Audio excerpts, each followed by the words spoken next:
Hello mga mare! Welcome to my another vlog. For today's video, pag-usapan natin ano po ba ang clickbait sa Facebook.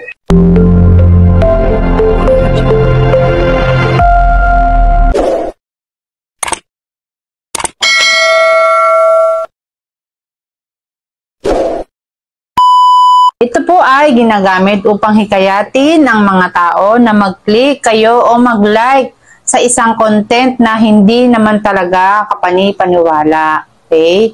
O hindi rin kasing engaging ang mga inaasahan mo. Okay?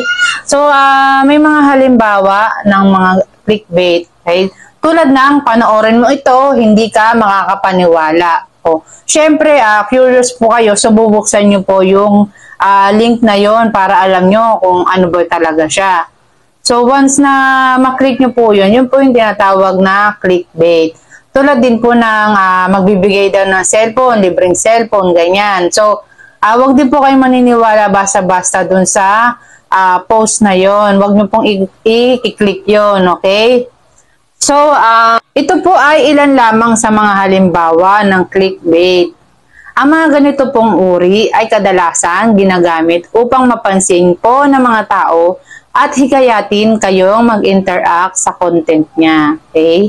Mahalaga din po na maging mapanuri tayo sa mga ganitong uri ng post para hindi po tayo ma-engage sa misleading o spammy na information. Okay po? So, magbibigay din po ako ng ilang halimbawa paano maiwasan ang mga ganitong uri ng clickbait.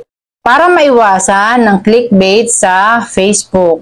Siyempre po, una, dapat basahin po ng maayos bago kayo mag-click o mag-like sa isang post. Basahin po ang buong detalye nito, okay?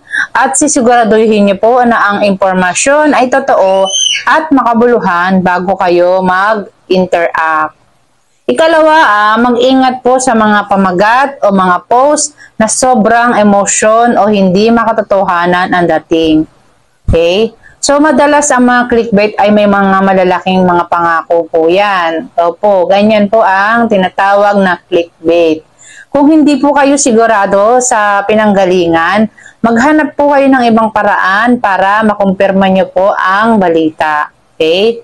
So, sunod yung educate yourself. Ayan. May iwasan po ang clickbait kapag alam mo kung paano ito gumagana at kung paano ito maaari makapanloko. Kung may mga kaibigan ka na madalas pong mag-post ng clickbait, maaari mong i-unfollow or i-unfriend ang kanilang account para maiwasan mo ang mga uri ng mga ganitong clickbait sa Facebook. Para lamang ang may alam, maging mapanuri po tayo sa paggamit ng Facebook.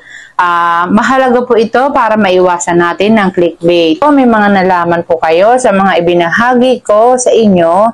Kung nagustuhan niyo po ang video ko, paki-like, paki-subscribe. Thank you for watching. See you on my next vlog. Bye-bye!